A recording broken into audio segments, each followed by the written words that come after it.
and nutrition. Parents, teenagers, school teachers, dietitians, dialysis technicians, nurses, medical practitioners, and employees in the corporate field. So, with that, a very warm welcome to Dr. Nirmala, and I hand over the session to you, Doctor. Thank you, Pavitra, and a very good morning to each and every one of you. So the topic for today is effective parenting of children 5 to 12 years of age. So there are parents who have come to me with a lot of woes and complaints. And I want to know maybe whether any one of you in the audience also have the similar complaints. Screaming, shouting, yelling, that's what my child does all day. I don't think I can take it anymore. All that my child wants to do is sit in front of the TV or peer into his phone. My requests to get him to change fall on deaf ears. I want this. Give me that. The same old refrain. How do I control these incessant demands? Creating a scene in public is what my child has gotten used to doing. It's so embarrassing. The anger outbursts are getting worse day by day. Does my child need professional help? All these questions and many, many more are going to be handled in today's session. The first topic for today is making demands. Well, what are the typical behaviors of a demanding child? As you are well aware of, they use phrases like, I want, give me. You will never hear them say a please or a thank you. They expect their parents to do everything that they ask immediately at that moment. And if the parents don't oblige for one reason or the other, then there is pouting, sulking, nagging, and kicking of temper tantrums as well. Very interestingly, they want their parents to do everything for them, but they themselves refuse to complete household chores or to follow any requests or instructions of their parents. They demand attention from the caregiver, even if they can see that that parent is preoccupied with another task or engaging in conversation with others. Sometimes, believe it or not, they are struggling to express an emotion which comes across to us as being angry or demanding. I'm sure you're going to ask me the next question. What are the reasons for this demanding behavior? Well, there are multiple reasons. Some go through a difficult situation emotionally, maybe separation of parents, divorce of parents, death of a parent. Some have gone through trauma early in life, say sexual trauma. For some children, there may be what is called a neurological basis, something to do with the brain. It is possible that there are high levels of serotonin in these children, not all children, but in certain children. Therefore, they are not responsive to rewards or punishment. Not responsive. So they engage in behaviors regardless of repercussions or consequences. In short, nothing frightens them, nothing scares them. Then you and I know that we are living in a materialistic society. Okay, and there are children who demand material objects. True, but there are some children who demand it a little more than others. Who are these children? They are children who are vulnerable. For example, children who are bullied in school. And why do they want material objects? Because that is the only way they can get status among their peers. Sometimes parents, we parents, unfortunately encourage this, as I call it, entitled behavior. We may overindulge our children. Maybe we feel we are showering them with love, or we may lavish gifts on them out of guilt. What happens in these cases? No matter how much the parent gives, the child wants more. Sometimes we parents model inappropriate behavior. We are dominating, we are selfish, we are controlling, we are demanding ourselves. And it's quite obvious that the child is going to emulate these behaviors. Sometimes parents neglect their children, especially deprive them of the needs of affection and attention. And then their demanding nature is of a genuine issue. Not knowing any other way to get their needs met, these children constantly demand that their most immediate wants be fulfilled. Which brings me to the next point, and that is, what is the impact of this demanding behavior? Does it affect these children, and how? Well, peers begin to shun them, and therefore their need for friendship is unfulfilled. Teachers lose their patience. Child's academic success declines. His self-esteem takes a dip, and then the child will make demands for either material goods or emotional demands. Why? Because he wants either status or a sense of worth in order to boost that self-esteem. How to deal with a demanding child? This is the most important topic. How to deal? Okay, the first thing the parent should do is try to understand what your children want. Don't overreact. For instance, when the child says, "Get me food," what he's trying to tell you, "I am hungry." Supposing he says, "Go away," what he's trying to tell you, "I need space." All you need to do is identify the needs and tell your child, "I've heard it. You mean you feeling hungry. You mean you want your space." Okay, we're trying to help the child to identify his needs and obviously put it in an appropriate way. Discuss the difference between demanding behavior and polite requests.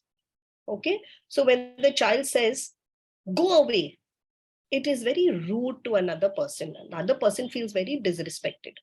But if the child says, "See, look here, I need my space," I'm sure anybody would want to give the child the space.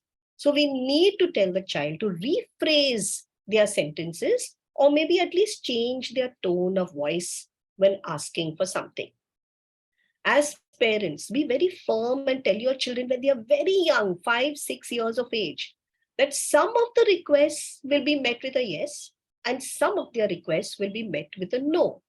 Otherwise, the expectation is every time I make a request, my parent has to give in to me. So make it very clear. Some you will get a yes, some you'll get a no. And my dear parents, you want a child to be polite, then you model polite behavior yourself. You can tell your child, "I really appreciate it if you start studying right now. I would really appreciate it if you start studying," rather than "start studying immediately." When you make demanding statements, you're telling your child that's the correct way to talk. So they will talk to you in the same way. "Give me my food immediately." That is how your child will talk to you. Help him to use words like please and thank you. And see, children are really young. They don't realize sometimes they come across as demanding. So if you find your child is demanding, very politely ask your child, "Is there any other way that you can say this?" If the child can say it, wonderful. He has learned how to change a demanding statement to a polite one. If he cannot, you supply the statement for him. Do not give in to your child's demands. This is the most important point over here. We are tired. We have got so much of work to do. We just give in to the child's demands. Now, if we do that, the child's demands will grow. And there will be a time when we don't know what to do with that child. So don't give in to your child's demands if they are inappropriate. Ignore your child's demanding behaviors and only respond to polite requests. This is another strategy. If he demands, just ignore as though you've never heard what he has said. But if he asks you politely, immediately respond. So we are reinforcing polite behavior. Many of us live with other adults in our home, older adults, grandparents, in-laws. Communicate with them. Otherwise, the child will go to them and they will give in to those inappropriate demands. So in psychology, we always say there should be not only intra-person consistency, but inter-person consistency as well. Make sure that your child gets attention when he is acting appropriately. Today, I find that parents are only focusing on the children's misbehavior.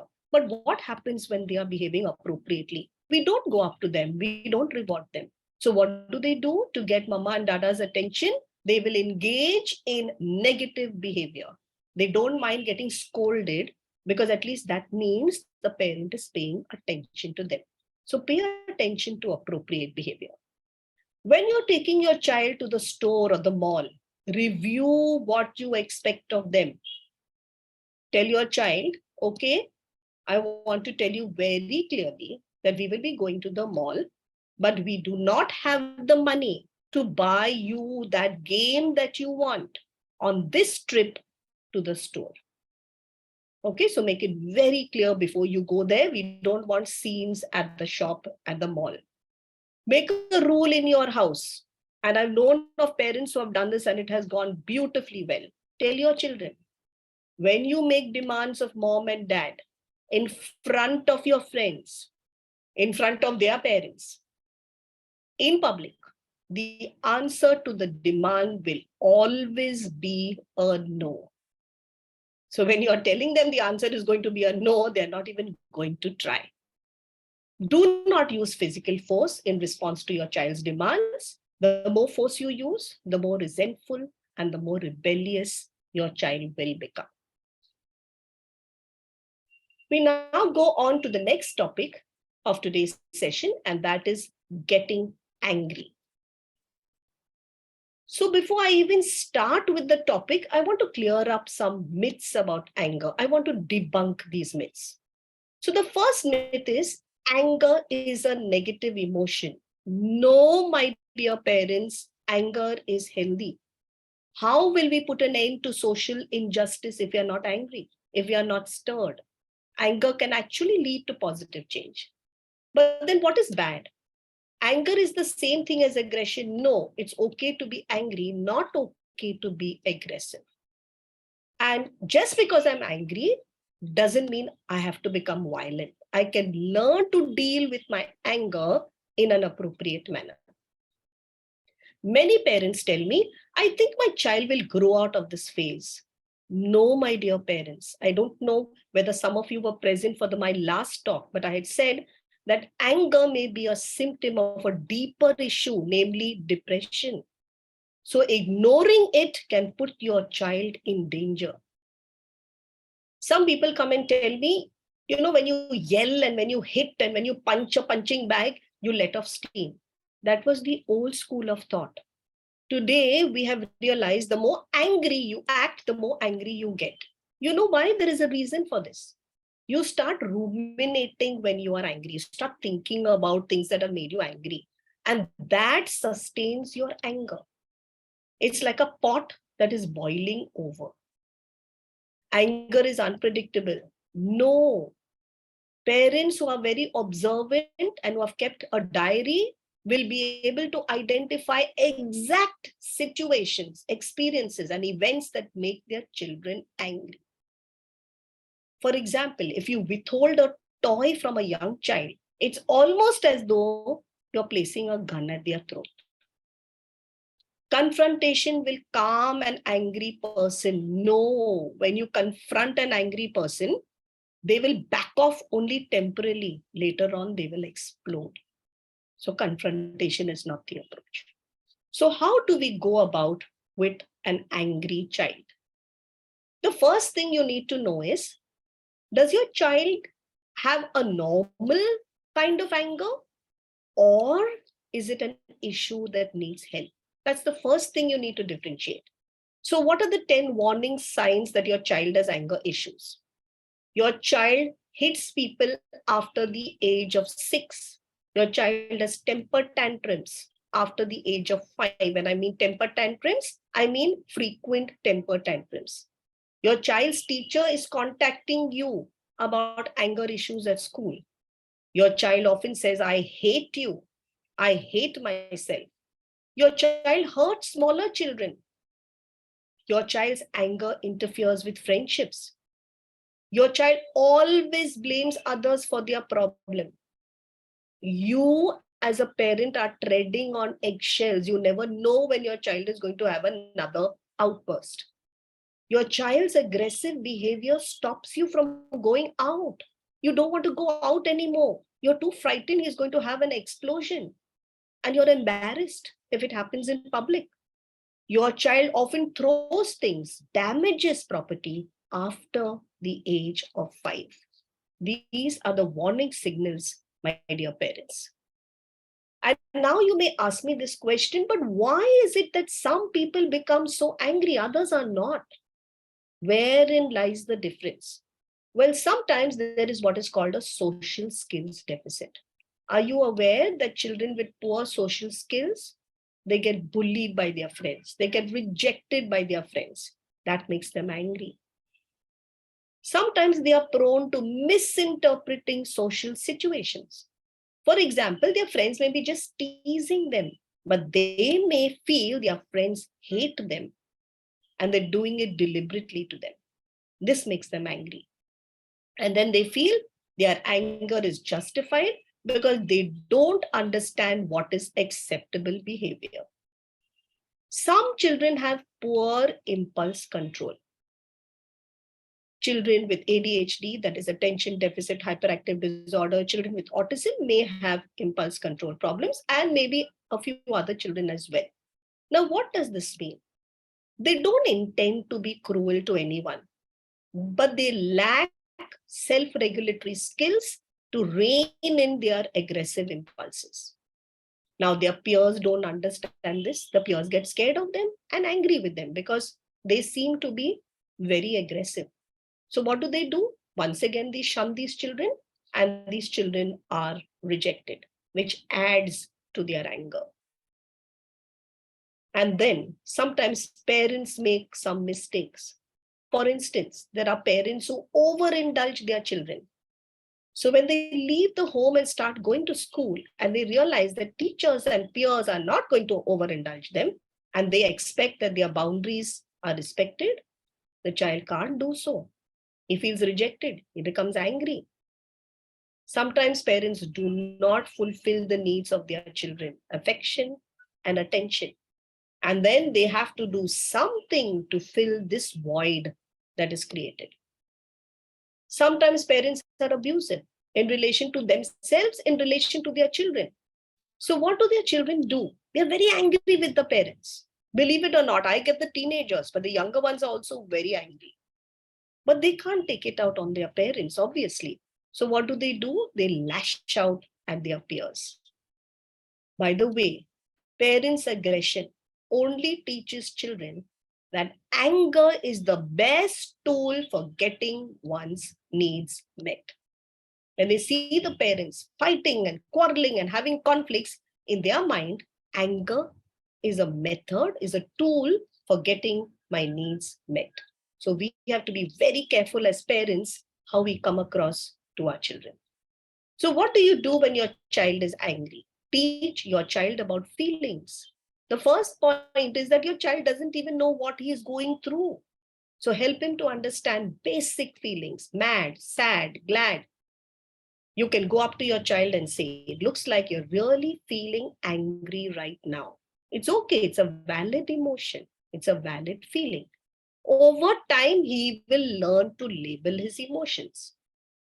Start off with simple ones, move on to more complex ones. For example, you're frustrated, you're worried, you're feeling helpless, you're feeling confused.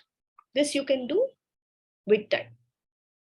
Create an anger thermometer.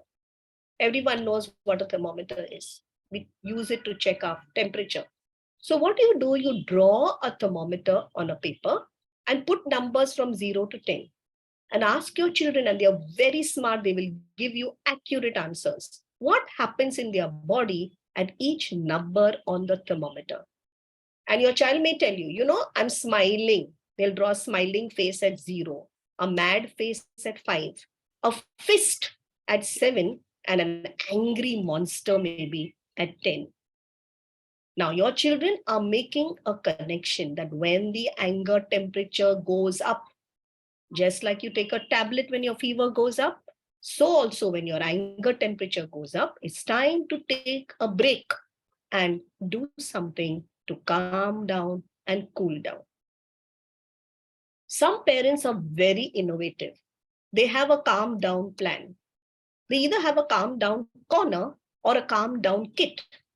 When the child is very angry, they request the child to go into this corner and do anything that soothes them. For some children, it's reading. For some children, it's coloring. Some children playing with clay, whatever it be.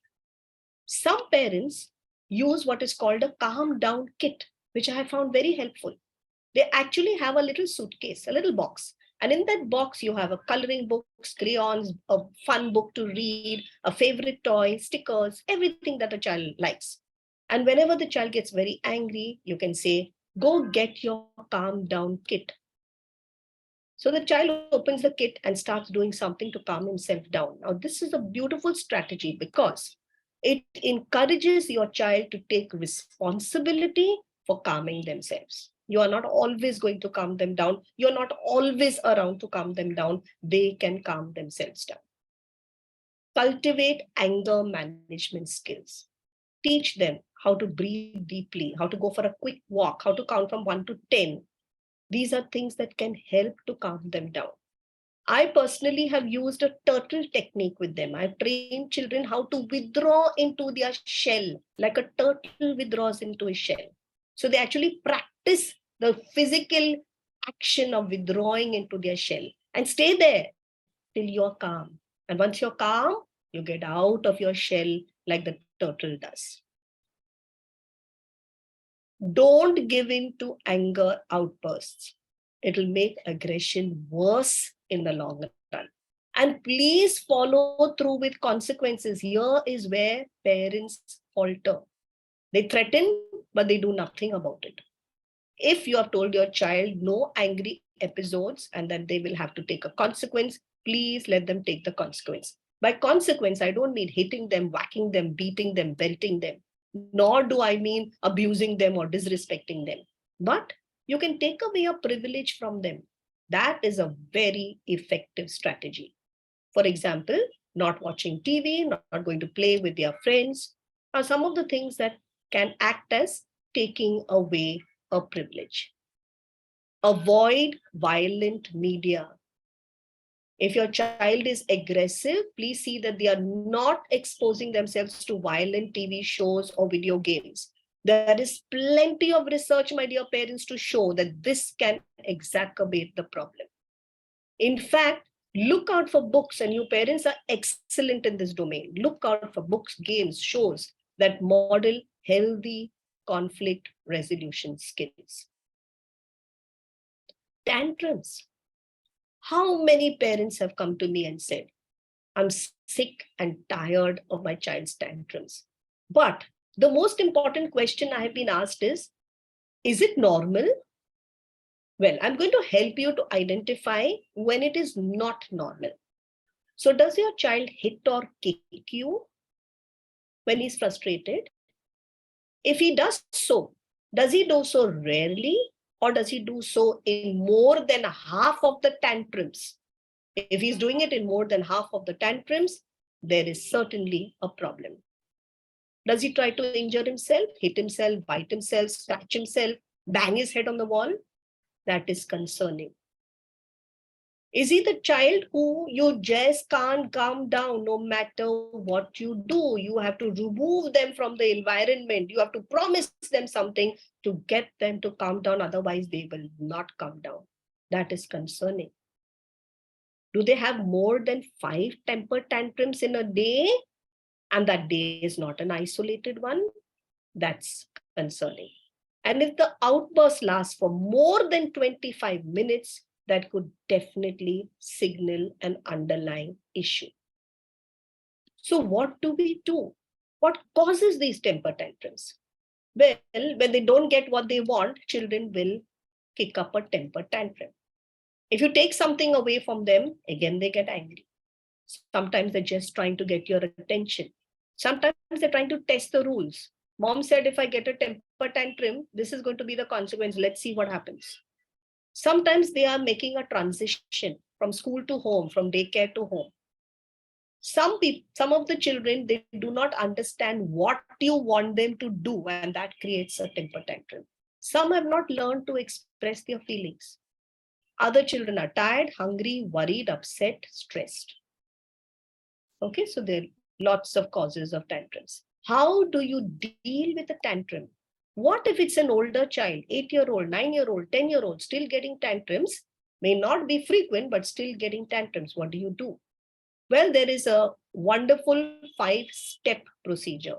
First is identify the emotion. Don't run away from the emotion. Anger. It's okay if your child feels anger. It's valid to feel angry. Name the emotion. Pause. Don't do anything because the child is trying to now soothe himself. Support your child when he calms down. And then finally, you can't just let it go. Address the issue that sparked the tantrum. When he's in a good mood, he's calmed down, ask him what happened that caused him to get so very angry. How do you deal with tantrums? In general, especially smaller children. The first thing you need to do, my dear parents, is take your child to a place which is safe. He may have a tantrum in a room where there are a lot of objects, expensive ones, dangerous ones. He may throw it on you, on someone else. He may hurt himself. He may destroy property. You need to move him to a safe place. Once you're in a safe place, acknowledge what he's going through.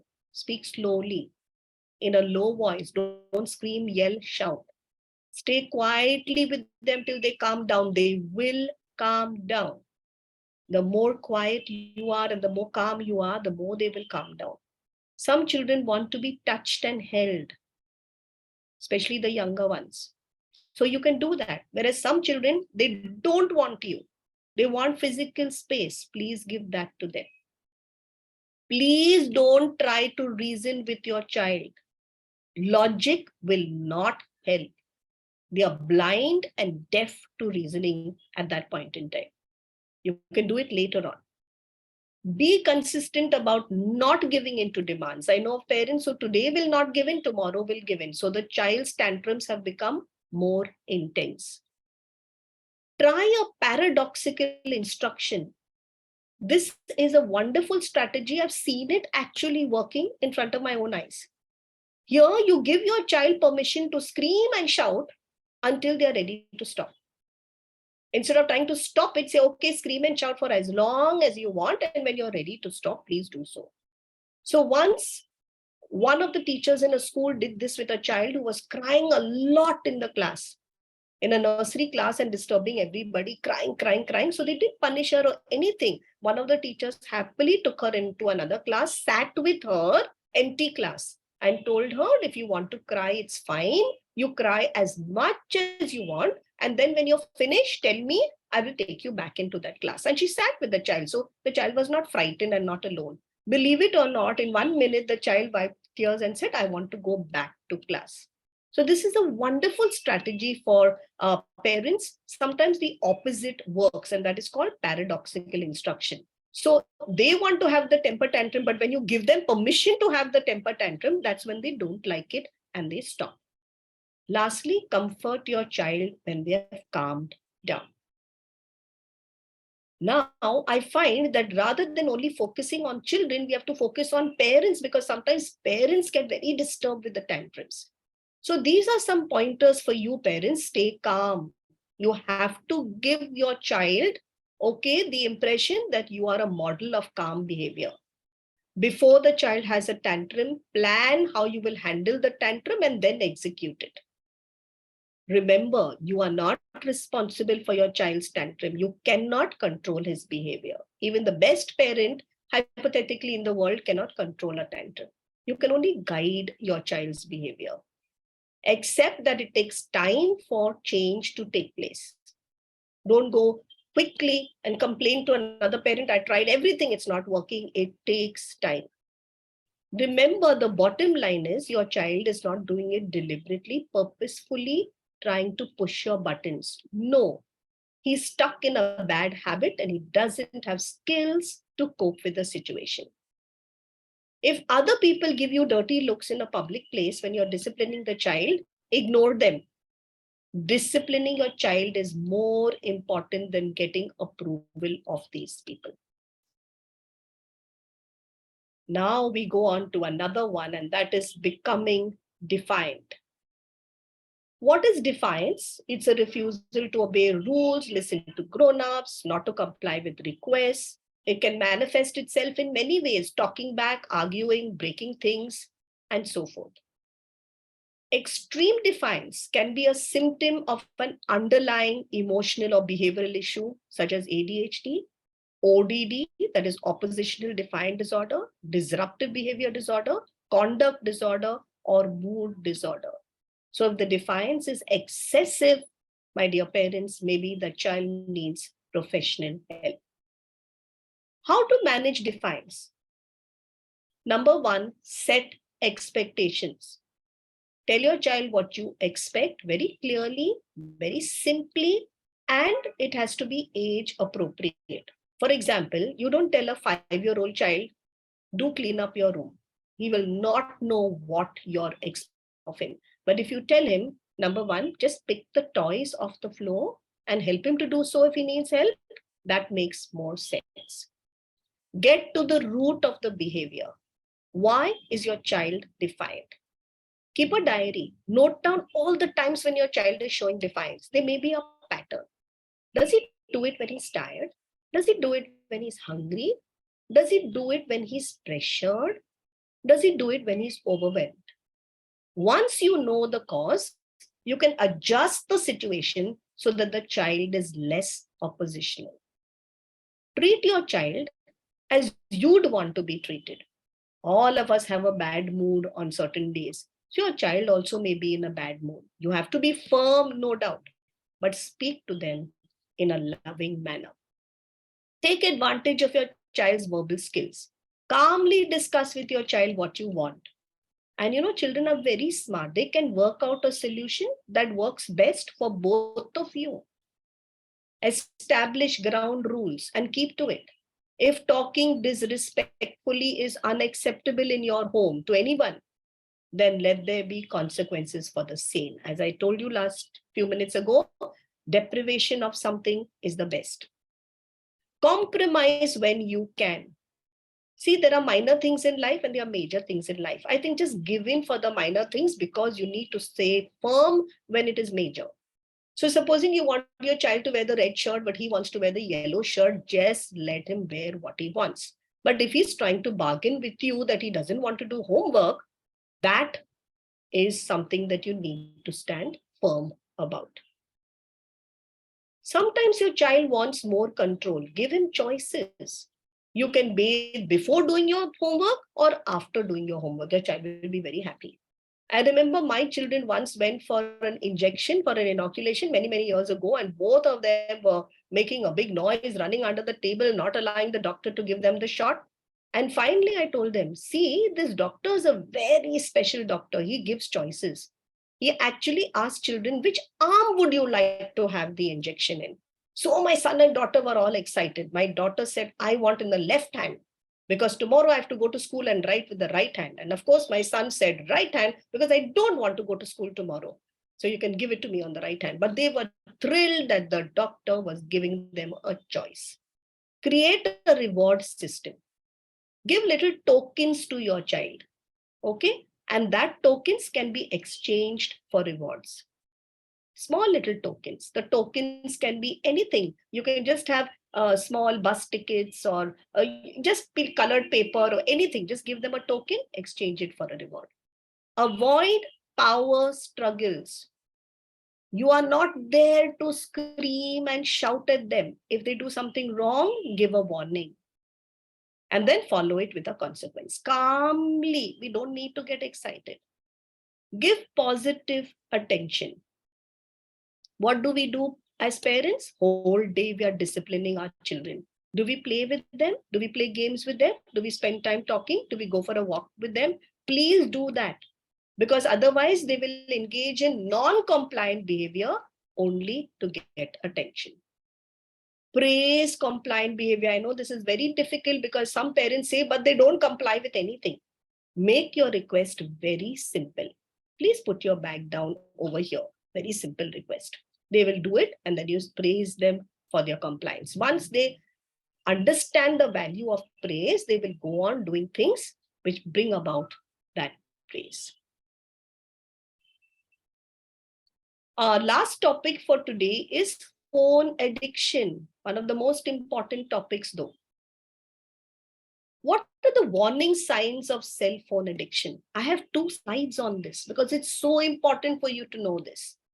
Cannot control phone usage, has withdrawal symptoms when you take away the phone, like irritability, depression, insomnia, loss of interest in other activities, self-isolation from people, a need to use the phone even when watching TV, eating, or doing any other activity, preoccupation with phone usage, excessive urgency to get to the phone, lying about phone use, neglect or trouble completing duties at work, school, or home.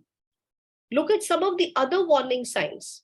Becoming anxious when kept away from the phone, staying up late, or waking up in the night to use the smartphone. Constantly breaks rules that forbid phone use at certain times. Checks the phone constantly for messages. Frequently texts people who are in the same room or the same building. Uses the phone in the shower. Spends a lot of money on apps, ringtones, music downloads. Interrupts face-to-face conversations to answer calls or texts often. Having understood the warning signs, do you know what are the adverse effects? I'm sure you parents have read up on the net, but still let me go through this slide. Well, your cell phone addiction of your child can cause behavioral problems, sleep disturbances, depression, nervous system problems, slower social development skills, decline in academic performance. And you and I know that there is access to pornographic sites. Children can cheat in their exams if they have their phones with them. They may be subjected to cyberbullying. And of course, today we find many children are very obese. And that is because they are not engaging in physical activity. They are all the time with their phones. An important question to address is, but where is this cell phone addiction coming from? Well, sorry to say, parents, the first 3 points are to do with us. If parents are glued to the phone, children will also be glued to the phone. Simple modeling. Sometimes parents actually give the phone to young children as a kind of a distraction. Sometimes parents don't give the phone and are not using the phone themselves, but they fail to monitor the phones that their children are using. They are very permissive. Use it whenever you want, whatever you want. Now, why do children take to this cell phone? Maybe it provides instant gratification. It's a dopamine hit. Children are thrilled because there's internet availability. The features of cell phones are endless. There are video games. Of course, there are lots of children, young children, 9-year-old, 10-year-old, 11-year-old who are bored, who can't get sleep at night, who feel a lack of purpose in their life, who feel socially isolated, who feel anxious, and who feel depressed. And all of these people, these children, will find solace in the cell phone. So now you're waiting for these points which tell you how to deal with a cell phone addiction. First is break time. See that your child doesn't have the phone with him for more than 30 minutes. You as a parent have to see that they get up, stretch, move around, exercise. Second, help them to prioritize. They can use the phone if you as a parent have given permission to them, but only and only after they have finished academic work, household chores, eating, and any other, bathing, any other responsibility of theirs. Now, this helps in setting the priorities straight right from a young age. Create a phone plan, which I will be doing in 1 minute from now. Where to use the phone, when to use the phone, how to use the phone. Do not use a smartphone as a reward or a distraction. Parents do not realize it has to be given the least priority. Don't say, okay, you finished your homework, there goes your cell phone. No, reward in any other way other than the smartphone. Set passwords on your phone so that your child does not use your phone in your absence. Be a good model yourself. Refrain from using the phone in their presence. Play with them, interact with them, build up a bond with them. Educate children on the side effects of too much of screen time. See, they don't understand what is wrong with too much of screen time. So don't expect them to just give up use of the phone or excessive use of the phone if you tell them. You have to give them an explanation. And in a language that they will understand, we have already done the points on why we should not have excessive use of cell phones. Digital free zones at home. Sad to tell you this, my dear parents, but very often parents are not monitoring their children. But on the other hand, there are some parents who tell me they are very firm. You cannot take your phone with you when you go to sleep. You cannot be with your phone during meal time, prayer time, homework time, bathroom time, and in public places. And that's excellent. Now, I don't want you, if you've already given the phone to the child, to keep on badgering the child not to use it, not to use it, not to use it, because sometimes the more you say not to use it, the more the child will use it sneakily. So in that case, try and find out what is interesting your child in that phone. And maybe you may come out with something positive. For example, maybe you can find an app which will stimulate your child's creativity, and you will use the phone for a good purpose rather than a not so good one. Stick to the set limits. If you're giving your child a smartphone, then give it with all the rules. In fact, before you buy a smartphone for your child, sit your child down and tell him all the rules. You have a contract, put it down in writing. You sign, he signs. It might sound very funny and very, how can you do it with a young child? But it helps. You can always point it out to them that these were the rules that we agreed on. If the child breaks the rules, please institute your consequences. Of course, if he makes amends, you can give it back. For example, if the child has not done the homework and is with the cell phone, you want to take it away. Maybe you want to take it away for 24 hours. But the child has now completed the housework and homework and done whatever. You want to amend the rule. You want to give it to him earlier. That is your choice. Give kids more say about smartphone use. I know this might sound contrary, but actually it's a helpful strategy. Ask your child, okay, how much time you should be on the phone and what happens if you exceed that time. You will be shocked to note that children have more draconian laws than us. We may say, okay, I'll take away the phone for a few hours. They will say you can take it away for 2 days also. So they are even stricter than us when they set their limits. Ask your child, what are you prevented from doing when you look at your cell phone all the time? So the child might turn around and say, I'm not with friends. I'm not getting to play with friends. I'm not getting to interact with friends. And say, okay, how are you planning to do what is important for you? What are your plans? And they will tell you, okay, now I'll make it a point to reduce my cell phone usage and go down to play, or I'll play extra on weekends or whatever. But dialogue with them, because I think they know best. Which brings me to a very, very important question. I've never done this with any group. This is the first time I'm doing this with a group. Should we give the phone to our child? Do not look at the age of the child and say, okay, he's of this age. Do not look to see whether other parents are giving the phone to their child, so then I can give to my child. Okay, no. Ask yourself these following questions. Is your child responsible in other ways? For example, does your child look after their belongings? Is your child reliable? Can he get ready for school in time in the mornings? Is he respectful to family and friends? Does your child usually follow family rules? Will they be okay with rules about phone usage? Does your child talk to you about things that worry them? Does your child understand phone safety? For example, do they know how to block messages and calls? from people they don't know. Okay, see what answers you get on these questions before you decide to give the phone to your child.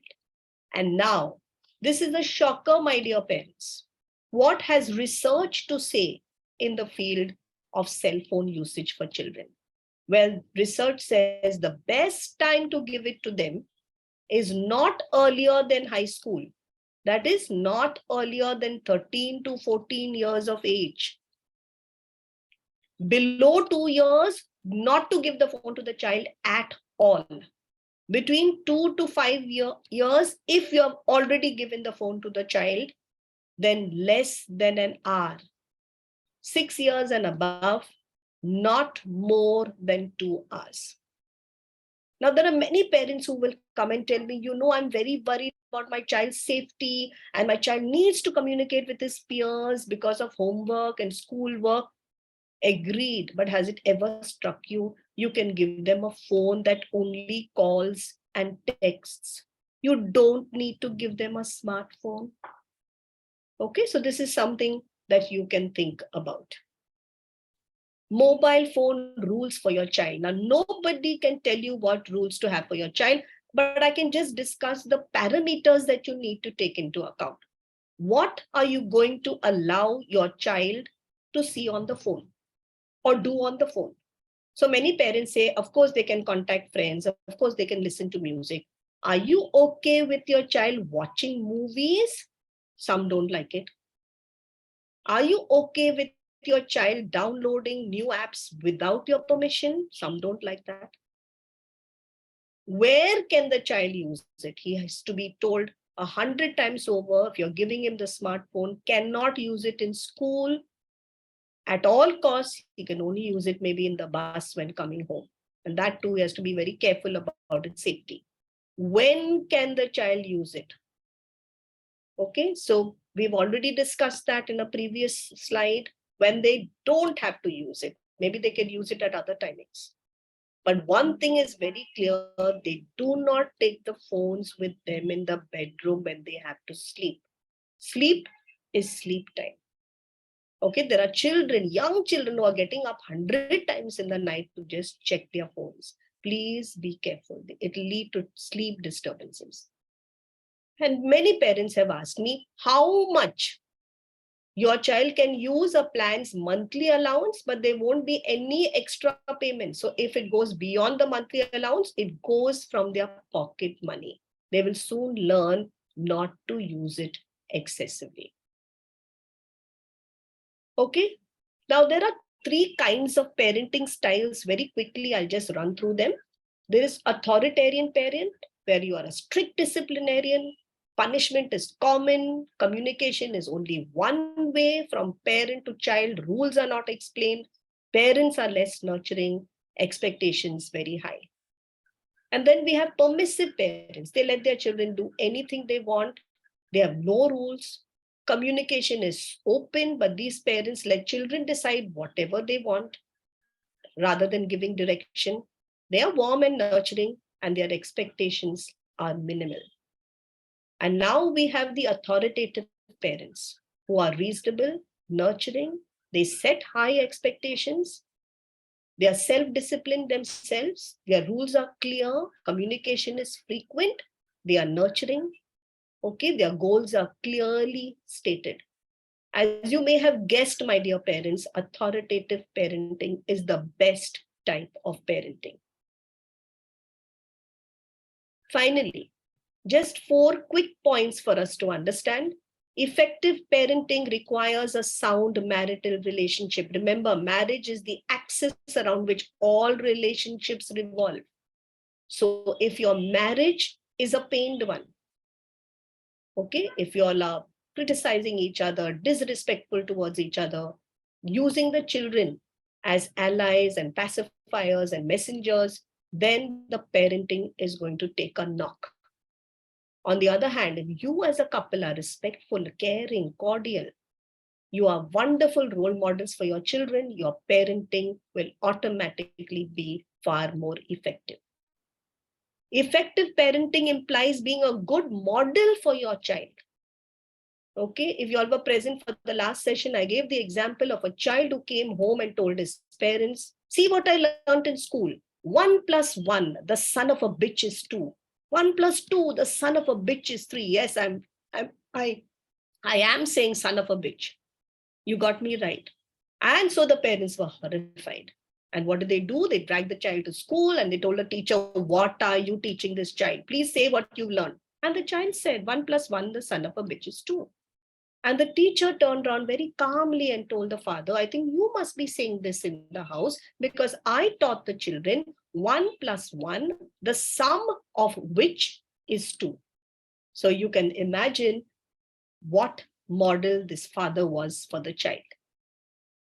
Effective parenting requires a lot of creativity and imagination. Last time I gave a beautiful example. I want to say it again this time, of a mother who had twins, but one twin was on the darker side and the other twin on the fairer side. And the darker child kept on asking the mother, I'm sure you don't love me as much as the other one. And the mother tried in all ways to convince the child didn't succeed. And one day she thought of a plan.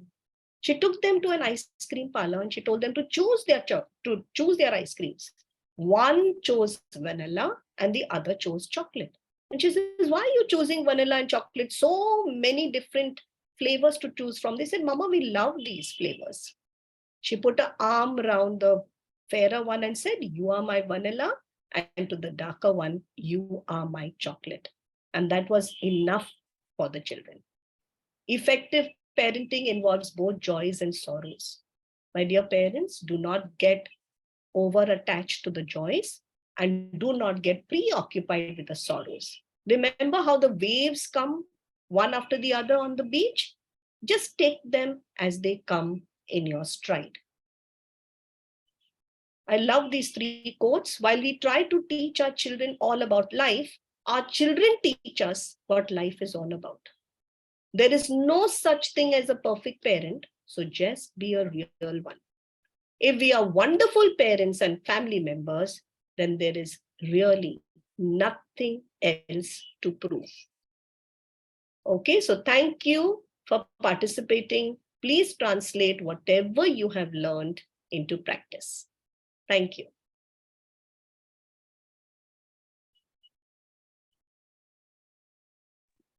Thank you, ma'am. So Natasha, if you would like to take up the Q&A box, please. Yeah. I will. Thank you so much, Dr. Nirmala, for such a wonderful session. And being a parent of a 5-year-old myself, I could relate to most of the points that you mentioned here. So it's been a great session, very insightful. So I'll quickly read out the queries to you and you can answer them. So a parent asks, my child is 6 years old. We are taking him to a child counselor session. He is detected with ADHD and OCD. The counselor is recommending us to take medication. We are not in favor of the medication. Can you please guide us? Okay.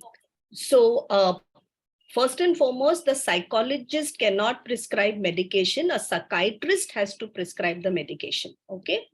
So I would suggest you go to a good psychiatrist. Tell them the problems of the child. Obviously, it is a child, so one has to be very careful in terms of whether medication is to be given, and if yes, what kind of medication. So if you go to a good psychiatrist, he will take the decision whether the medication should be given or not. All right. So don't get worried. Take the opinion. A psychologist is not in a position to prescribe medicine. I think all that she wanted to tell you was that you could go in for medication. And the reason why she told you so is because sometimes medication helps the child to focus better. And when the child focuses better, many of his problems get reduced. So her intention was good.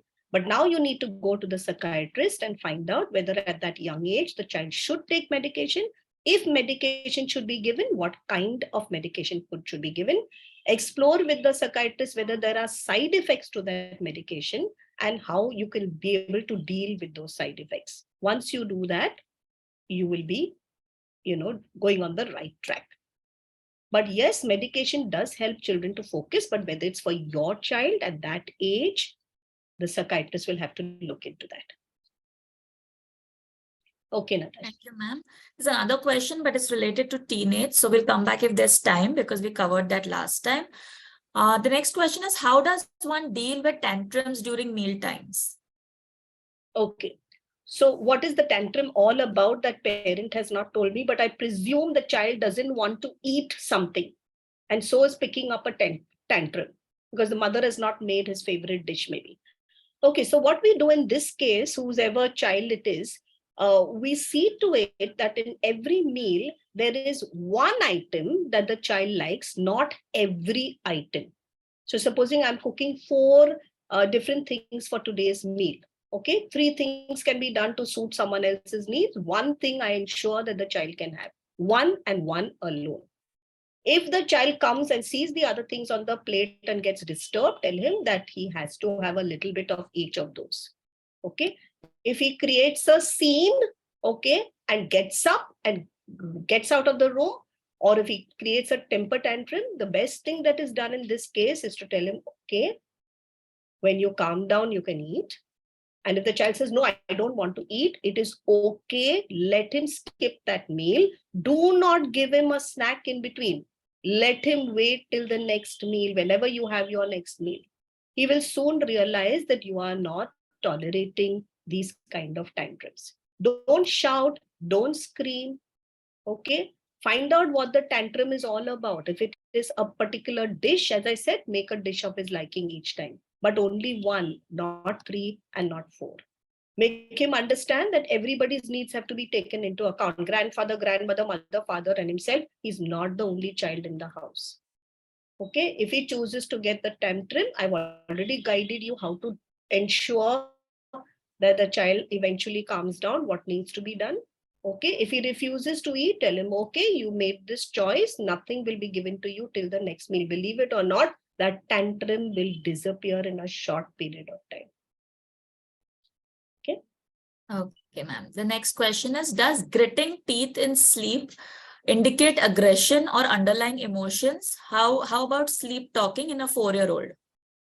Okay, there seems to be some anxiety in this child. Sleep talking, sleep walking, nightmares, gritting teeth. There seems to be some kind of anxiety. And it would be nice if the parents find out what this anxiety is all about.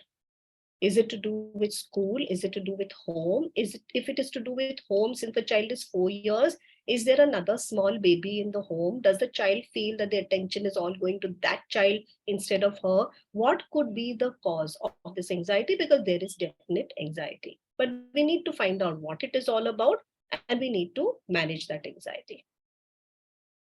Okay. All right. Going to the next one. My child is 12-year-old and somehow I have managed him to come out of video game addiction. However, I myself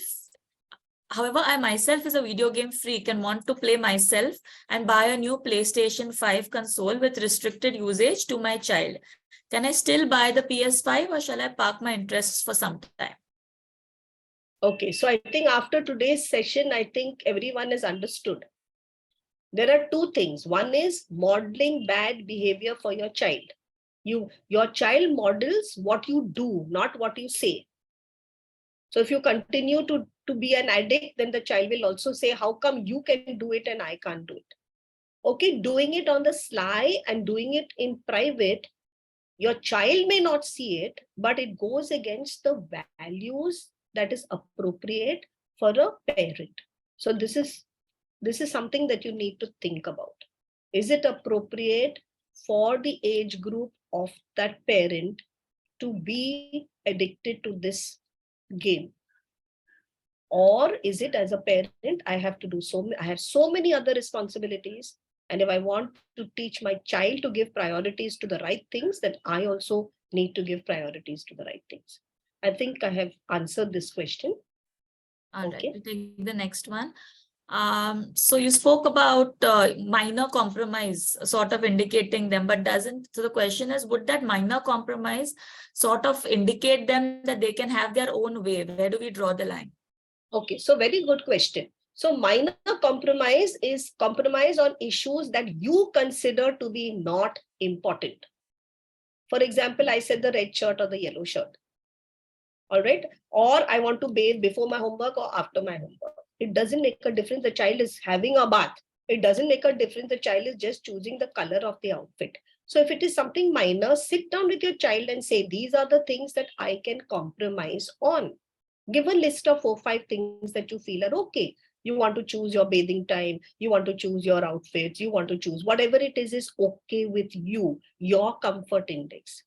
But there are certain things I will not compromise on. For example, number 1, not doing your homework, your academic work.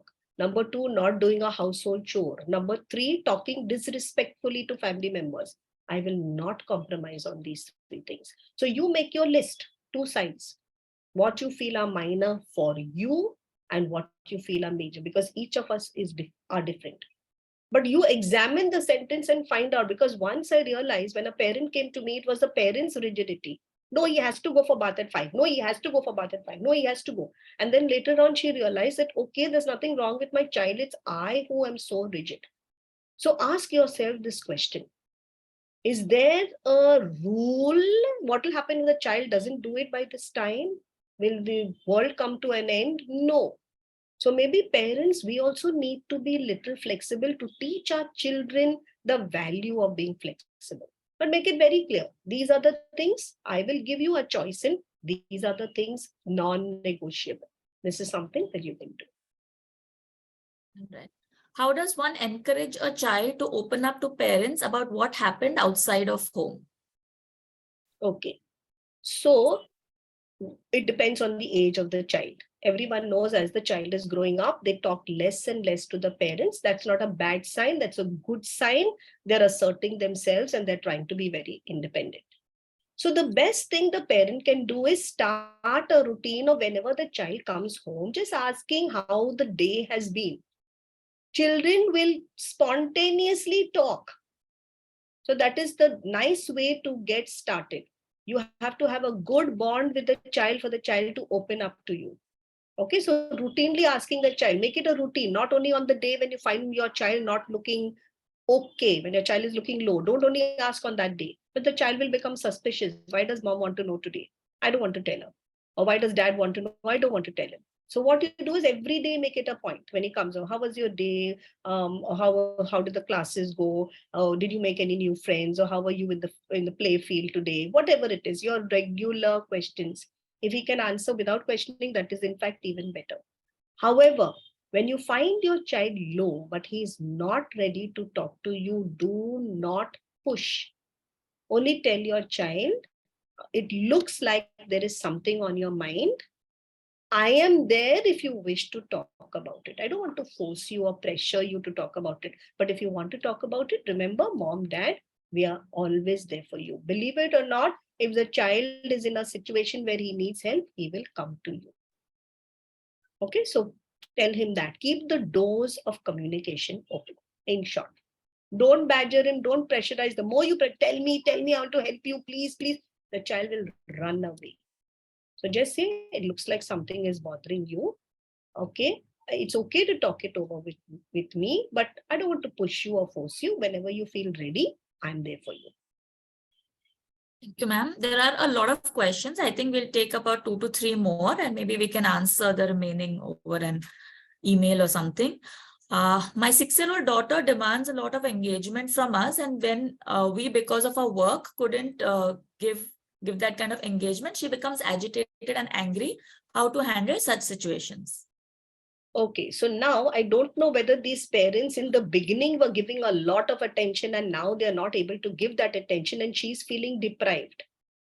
But this is a tip for every parent right from the beginning. Be very balanced. Give your child attention, but not too little and not too much. Okay, so for these parents, you need to help the child to find activities that sustain her interest. In short, parents cannot be with the child all the time. It looks like this is the only child. It's appearing to me. I may be wrong, but it looks like, because if there is a sibling, child can play with the sibling. If there's a grandparent in the house, child can spend little time with the grandparent. But assuming this is just father, mother, and child, and father and mother are busy and cannot give the time to the child, they have to make it very clear. Be very firm. I can give you time from here to here, this time to this time. Now develop some activities for the child to do. You can color, you can paint, you can play with clay. So give them an assortment. Like I told you, you can have a kit. And praise the child for playing by himself or entertaining himself for short periods of time, so that the short periods of time become longer periods of time. Okay. This is an interesting one. How to deal with a child who is mature and beyond her years in general, and thus sets a high expectation. However, in some cases, acts her age, which is below her normal behavior. What should be the ideal standards of behavior for this child? Okay, so what is happening is that parents feel that children are consistent in all areas of their life. So actually, that is not so. Children may be functioning below level in certain areas, up to the level expected of them in certain areas, and even higher than what is expected of them in certain areas. Okay, so this is normal with each child. All right, now this child seems to be mature, which is good, but sometimes being over mature, find out where is it coming from. And what do you mean by over mature? Is she taking on too many responsibilities for her age? Is she absorbing anxiety of the family? Then this so-called maturity is not healthy. Because I have students who come to me at the college level where they have been over mature as children, they crack up in college because they are bearing the burden of the stress of a household. So if that is the maturity, then it is not a nice type of maturity. However, if the child is mature in terms of, being responsible for herself, studying, looking after her younger siblings or whatever it is, that's healthy, that's good. Thank God that you've got such a wonderfully responsible child. Okay, so I don't know the background, so I'm giving you both these answers. What is the maturity all about? All right, and what should be your expectation? Your expectation is whatever she is capable of at that level. Please don't make it too high and please don't make it too low, because you're pulling the child down with a low standard and you are pressurizing the child with too high a standard. So just wherever she is, just let her be and expect whatever you have normally expected of her. If she is below level in one area, like for example, supposing emotionally, she's very dependent on you all, but other areas she's fantastic. It's okay. As I said, there are fluctuations. So you allow her to be a little not so mature in this behavior, because we are helping them. Children are children. We are helping them to reach a higher level of maturity. So you can help her in this phase. Don't have too high expectations of her. Thank you, ma'am. Over to you, Pavitra, because a lot of people have asked about whether it's being recorded and all of those. Natasha, thank you. Thank you so much. So to every participant here, yes, the session is being recorded and we will share the replay link with you. And with that note, thank you so much, Dr. Nirmala. I would say we managed to do this session at the right point in time, given that these are holiday times and, parents and children are full-time, mostly at home, and we can consider in putting efforts in changing the behaviors, like you said. So thank you so much. Thank you for this session. And as you can see, my employees are all thumbs up, claps, and hearts for the session as well. So thank you for accommodating as well. And thank you, Natasha, for helping organize this session. With that note, we will close today's session and we will revert back. Thank you so much. My pleasure.